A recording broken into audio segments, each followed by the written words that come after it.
Olá! A aula de hoje nós vamos falar sobre equilíbrio químico e nós vamos conhecer as constantes de equilíbrio e o foco da aula vai ser a constante em termos de concentração, Kc, e em termos de pressão, que é o Kp. Antes de mais nada, vamos entender o que é um equilíbrio químico.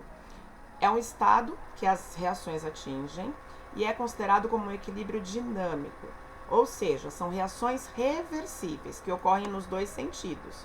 Então, nós vamos ter reagentes formando produtos, que é o sentido direto da nossa reação, e o processo contrário, os produtos se decompondo para formar reagentes novamente, que é o que nós vamos chamar de sentido inverso da reação. Quando esse sistema está em equilíbrio, a velocidade das reações direta e inversa são iguais. Então, observem, a nossa reação continua sendo lida da esquerda para a direita. Então, o sentido direto são os reagentes formando produtos e o sentido inverso são os produtos formando os reagentes. Então, nós dizemos que é uma reação que está num ciclo. Um forma o outro e o outro volta a se decompor no inicial. Então, é uma reação que, se atinge o equilíbrio, ela não vai sair do equilíbrio se nada perturbar. Então, essa reação reversível ela vai atingir espontaneamente o equilíbrio químico, desde que o sistema esteja fechado e não tenha nada agindo sobre ela. A partir do momento que a reação atinge o estado de equilíbrio, as quantidades de substância vão permanecer constantes, não importa o tempo que vai decorrer. Então, a reação entrou em equilíbrio. Dali a 5 minutos, eu vou ter as mesmas quantidades de reagente e produto. Se ela continuar em equilíbrio, nada perturbar o equilíbrio, dali a meia hora ela vai continuar com a mesma quantidade de reagentes e produtos. Se continuar em equilíbrio, dali a 1 dia, 2 dias, teremos a mesma quantidade de reagentes e produtos. Para que a gente fale sobre o equilíbrio químico, a gente calcula algumas constantes que estão relacionadas com a reação ao qual se refere. Então, nós temos o Kc, que é a constante de equilíbrio em termos de concentração molar, concentração mol por litro. Nós temos o Kp, que vai ser uma concentração em termos de pressão, ou em mmHg ou em atm, dependendo da unidade de medida de pressão dos gases envolvidos. Nós teremos o Ka, que é a constante de um ácido, e o Kb, que é a constante de uma base. E por último, o Kw, que é a constante de equilíbrio iônico da molécula da água. O Kc e o Kp, como é que eles são calculados? Nós vamos dividir a concentração dos produtos pela concentração dos reagentes. E cada produto e cada reagente vai ter como expoente o seu valor de balanceamento. Por isso que a reação tem que estar montada e balanceada. Essas concentrações molares estarão em mol por litro. E a unidade do Kc e do Kp vai depender da quantidade de substâncias envolvidas. Nós vamos ver adiante como é que a gente faz para chegar na unidade de medida correta. Uma coisa que nós devemos lembrar, quando formos escrever Kp, o Kp se refere à pressão. Então, somente substância gasosa exerce pressão. Então, só vai entrar na expressão do Kp as substâncias que estiverem no estado gasoso. Já no Kc, também temos uma regra. Não vamos colocar nem substâncias sólidas, nem substâncias líquidas no Kc. E nem a água se ela estiver no estado sólido ou líquido, se as outras substâncias estiverem no estado gasoso. Então, no Kc, resumindo, só vai entrar substância aquosa ou gasosa. Sólido e líquido não entram. E a água só vai entrar na expressão do K se ela estiver no estado gasoso. Isso vai servir tanto para o Kc quanto para o Kp. O Ka e o Kb. Quando nós tivermos ácidos ou bases fracas, a fórmula vai ser alfa ao quadrado vezes esse M. O alfa é o grau de ionização da substância, então é a porcentagem que ela se ioniza.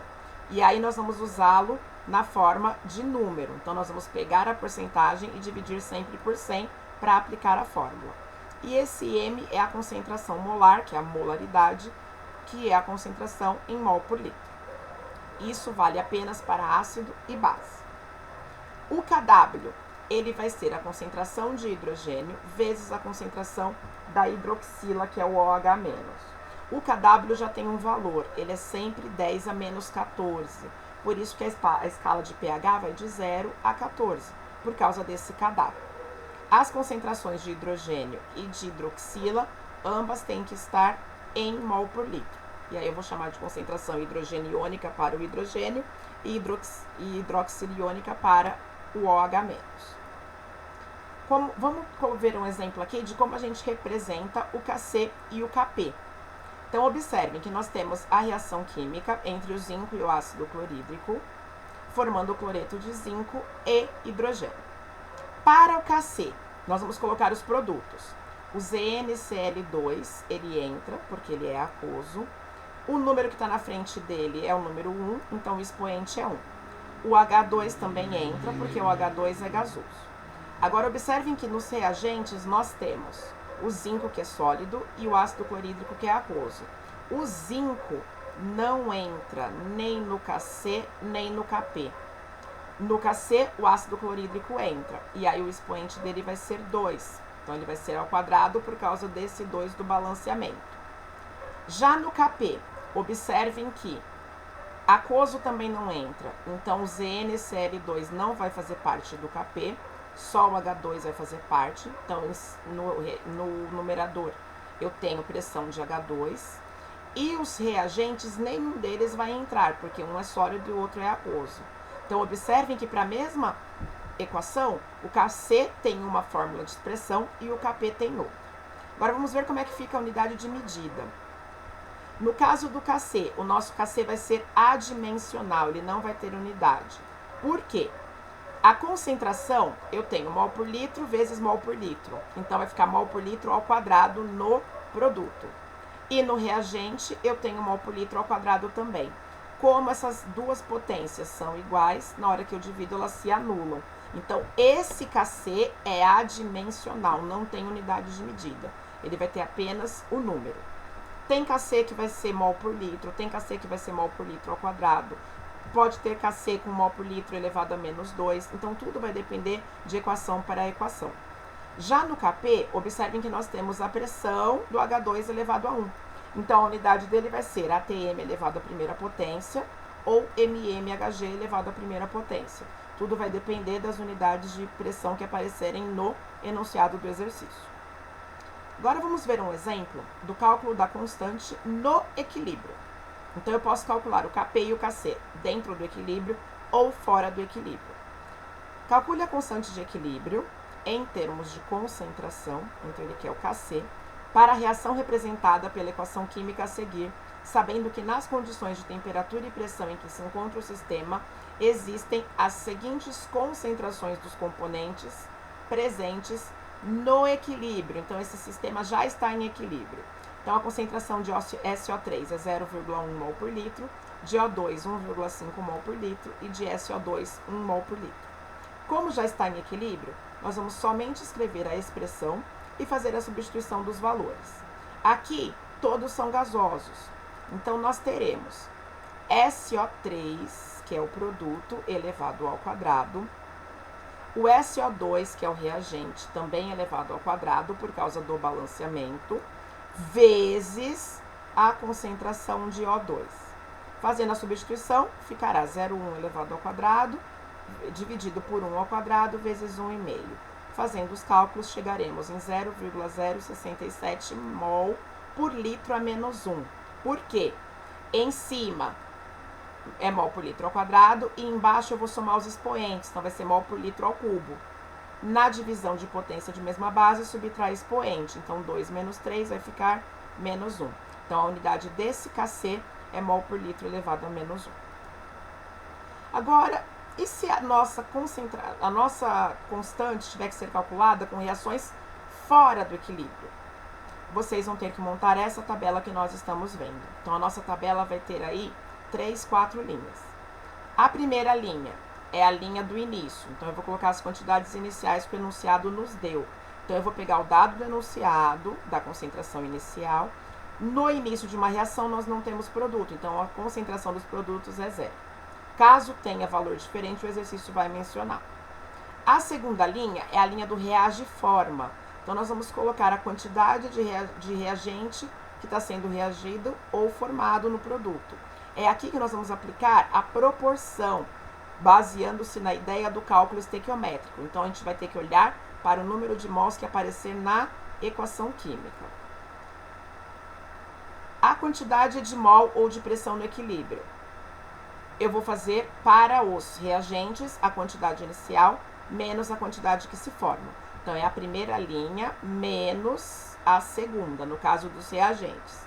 O produto, como está sendo formado, vai ser o contrário. Vai ser a primeira linha mais a segunda, para eu encontrar a quantidade que a gente vai ter no produto. Caso o volume não seja 1 litro, essas quantidades que estão na terceira linha terão que ser divididas pelo volume para a gente encontrar a concentração em mol por litro. Vamos ver como é que a gente faz isso na prática? O exercício diz: monóxido de carbono e oxigênio foram colocados em recipiente fechado sob pressão parcial de, respectivamente, 2,4 atm, então é a pressão inicial do monóxido de carbono, e 1,8 atm, pressão inicial do oxigênio. Após o início da reação, percebe-se que a pressão que reage de CO é 2,1 atm. Determine o Kp da reação. Então, nós temos a reação química entre monóxido de carbono e gás oxigênio, formando o dióxido de carbono. A reação tem que ser feita e balanceada. Então, já está pronto isso. Agora, vamos ver como que nós vamos montar a nossa tabela. Então, o exercício falou que no início nós temos 2,4 atm de monóxido de carbono e 1,8 atm de O2. E não temos nada de CO2 porque ele é produto. Na linha do reage e forma, ele diz que reagiu 2,1 atm de CO. Então, ele nos deu a informação do CO, que é 2,1. Dos outros, nós não temos a informação. E como é que nós vamos descobrir? Pela proporção que aparece na equação química. Então, observem que a proporção de mols entre CO e O2 é 2 para 1. Então, a quantidade de O2 que vai reagir é a metade do CO. Então, a metade de 2,1 é 1,05 atm. No caso do CO2, a proporção é igual ao CO, 2 para 2.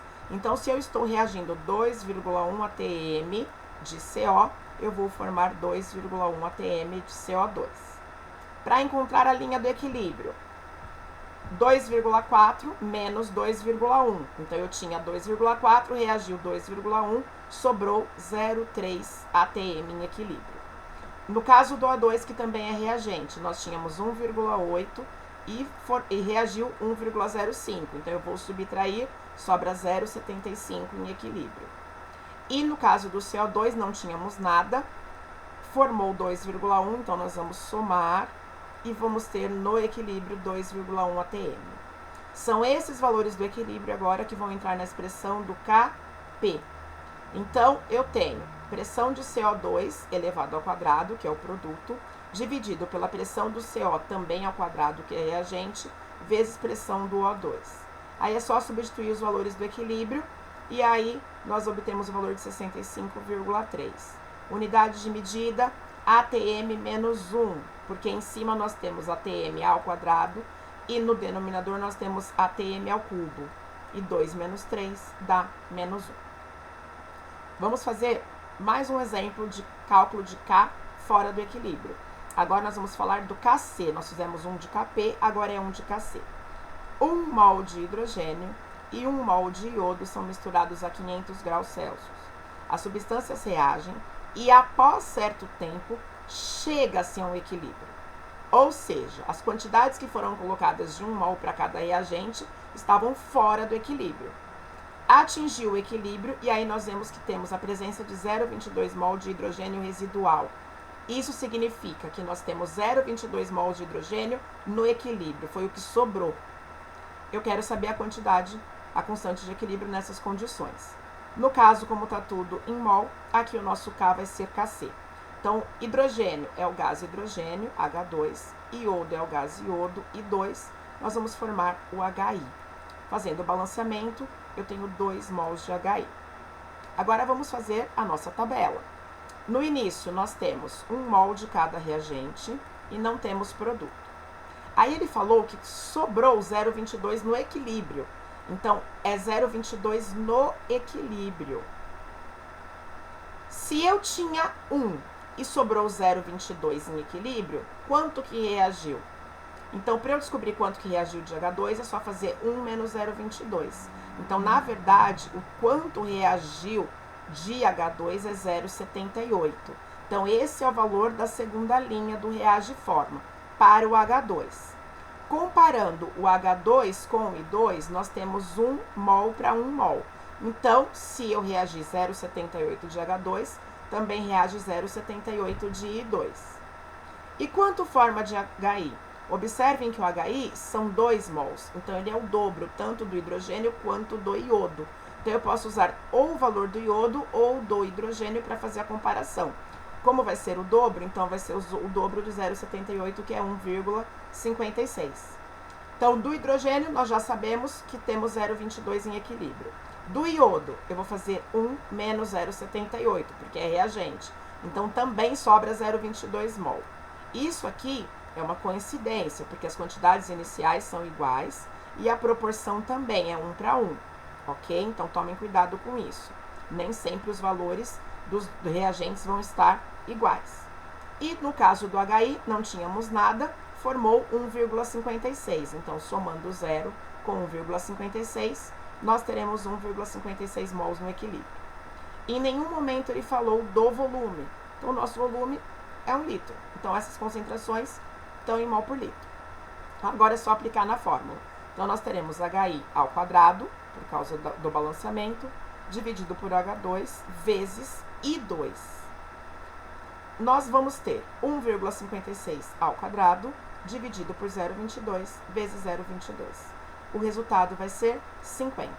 E observem que esse K é adimensional. Por quê? Em cima nós teremos mol por litro ao quadrado e embaixo nós também teremos mol por litro ao quadrado, porque os dois expoentes são 1. Então, nós vamos simplificar e vai ficar sem unidade de medida. Para encerrar, algumas vezes vai ser necessário nós transformarmos Kc em Kp.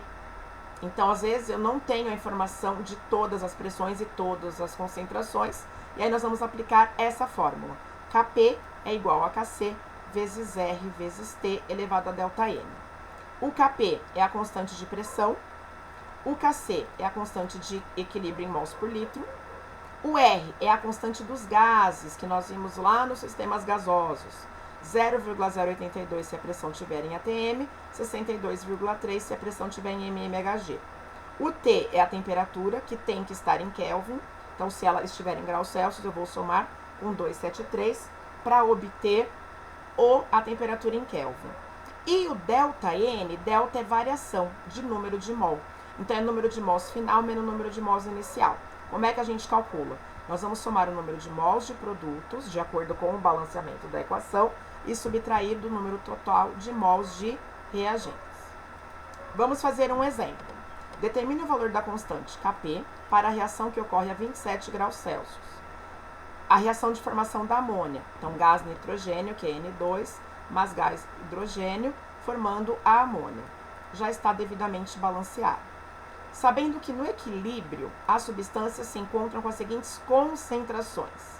N2 são 2 mol por litro, H2, 2 mol por litro e amônia, 1 mol por litro. Então, observem que ele quer o valor do Kp, só que ele nos deu concentrações. E elas já estão em equilíbrio. Então, eu vou calcular primeiro o Kc. As três substâncias entram, porque elas são gasosas. Aí é só fazer NH3 elevado ao quadrado dividido por N2 vezes H2 ao cubo. Então, fazendo a substituição, nós teremos 0,0625 mol por litro a menos 2. Essa é a expressão, essa é a unidade de medida do Kc. Para a gente fazer o nosso ΔN, nós vamos fazer o número de mols de produto, que é a amônia, que é 2, menos o número de mol dos dois reagentes, que no total é 4, porque é 1 do N2 e 3 do H2. Então, o nosso ΔN é igual a menos 2. E a nossa temperatura vai ser transformada em Kelvin, que vai dar 300 Kelvin. Agora é só substituir na fórmula. O Kc é 0,0625. O R, posso utilizar o que eu quiser. Aqui nós vamos escolher 0,082, para que o nosso Kp saia em atm. Temperatura 300 e o expoente menos 2. Só tomem cuidado com esse expoente. Por ele ser negativo, então essa expressão vai ter que ser invertida. Então, vai ser 1 dividido por 0,082 vezes 300. Então, esse número vai estar aqui embaixo dividindo na verdade. Fazendo o cálculo, o valor do Kp vai ser 1,03 vezes 10 a menos 4, ATM a menos 2, já que o Kc é mol por litro a menos 2. Espero que vocês tenham entendido e que tenham bons estudos. Obrigada e até a próxima.